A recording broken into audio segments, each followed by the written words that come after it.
हिंदी की कक्षा में आप सबका स्वागत है।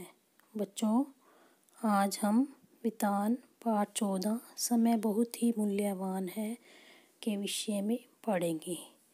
इस पाठ की विधा कविता है और इसके कवि डॉक्टर हरिकृष्ण देवसरे हैं। इस पाठ में उन्होंने समय के महत्व के विषय में बताया है।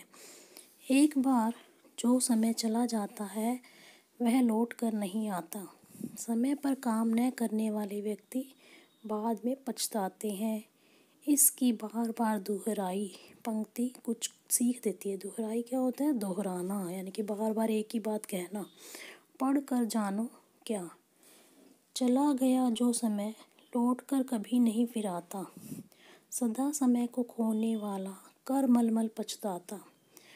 कवि क्या कहते हैं? कवि कहते हैं कि एक बार जो समय चला जाता है वह वापस नहीं आता, और जो व्यक्ति समय को खो देता है वो बाद में हाथ मलता रह जाता है, अर्थात पछताता रहता है। कर होता है हाथ, मलना, मल मतलब मलना, यानी कि हाथ मलता रहता है, पछताता रहता है। जिसने इसे न माना उसको इसने भी ठुकराया। इसे का मतलब यहाँ क्या? समय। जो समय को नहीं मानता है, समय के महत्व को नहीं मानता, उसको इसने भी ठुकराया, मतलब समय भी उसको ठुकरा देता है। लाख यत्न करने पर भी हाथ ने उसके आया। लाख प्रयत्न, कोशिशें, यत्न होता कोशिश, लाख कोशिश करने पर भी समय उसके हाथ नहीं आता।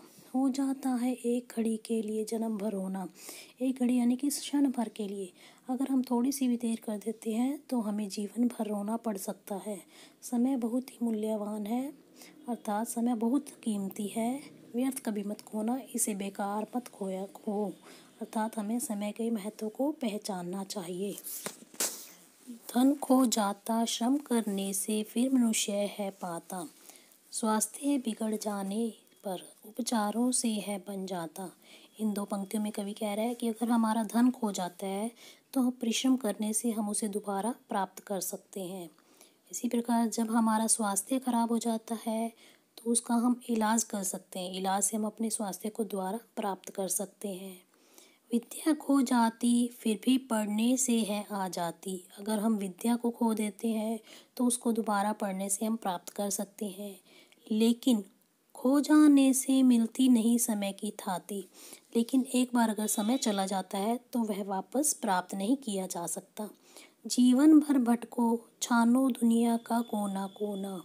अगर हम जीवन भर भी भटकते रहें, सभी जगह दुनिया के, विश्व के किसी भी कोने में जाकर ढूंढे तो भी हमें समय दोबारा प्राप्त नहीं कर सकते। समय बहुत ही मूल्यवान है, व्यर्थ कभी मत खोना। समय बहुत कीमती है, इसे हमें कभी भी बेकार में खोना नहीं चाहिए। रहती थी बापू की कटी में हरदम घड़ी लटकती, उन्हें एक क्षण की बर्बादी थी अत्यधिक खटकती। इसमें कवि ने किसका उदाहरण दिया है? बापू। बापू कौन है? महात्मा गांधी। वो कहते हैं कि बापू की कटी होते कमर, बापू की कमर में हमेशा एक घड़ी लटकती रहती थी। उन्हें एक क्षण की बर्बादी थी अत्यधिक खटकती। खटकती मतलब परेशान करती। अगर एक क्षण भी, एक पल भी उनका बर्बाद हो जाता था, खराब हो जाता था तो उन्हें बहुत खलता था। बच्चों, तुम भी उसी भांति पल पल से लाभ उठाओ। बच्चों, तुम भी बापू की तरह एक एक क्षण से अपना लाभ उठाओ। व्यर्थ न जाए कभी एक क्षण, ऐसा नियम बनाओ। अपने जीवन का एक नियम बना लो जिससे हमारा एक पल भी बेकार न जाए। गांठ बांध लो, नहीं पड़ेगा कभी तुम्हें दुख ढोना। अगर तुम इस बात को गांठ बांध लो कि हमें समय को बर्बाद नहीं करना है, खराब नहीं करना है, तो तुम्हें ज़िंदगी में कभी कोई दुख नहीं झेलना पड़ेगा। समय बहुत ही मूल्यवान है, व्यर्थ कभी मत खोना। समय बहुत कीमती है, इसे कभी भी व्यर्थ नहीं जाने देना चाहिए। और आज का प्रश्न, धन खो जाने पर उसे दोबारा कैसे प्राप्त किया जा सकता है?